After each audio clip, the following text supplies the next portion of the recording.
Bagalkot bus ಸ್ಟ್ಯಾಂಡಿನಾಗ ನಿಂತಾಳ ಕಡುಬಿಡಿಕೆ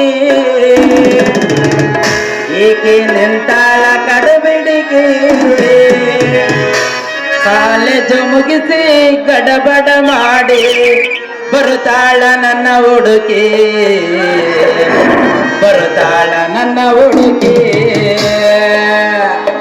Bagalkot bus ಸ್ಟ್ಯಾಂಡಿನಾಗ ನಿಂತಾಳ ಕಡುಬಿಡಿಕೆ ಹೀಗೆ ನಿಂತಾಳ ಕಡುಬಿಡಿಕೆ college ಮುಗಿಸಿ ಗಡಬಡ ಮಾಡಿ ಬರುತ್ತಾಳ ನನ್ನ ಹುಡುಗಿ ಬರುತ್ತಾಳ ನನ್ನ ಹುಡುಗಿ ಬಾಗಲಕೋಟೆ ಬಸ್ ಸ್ಟ್ಯಾಂಡಿನಾಗ ನಿಂತಾಳ ಕಡುಬಿಡಿಕೆ ಹೀಗೆ ನಿಂತಾಳ ಕಡುಬಿಡಿಕೆ ಕಾಲೇಜು ಮುಗಿಸಿ ಗಡಬಡ ಮಾಡಿ ಬರುತ್ತಾಳ ನನ್ನ ಹುಡುಗಿ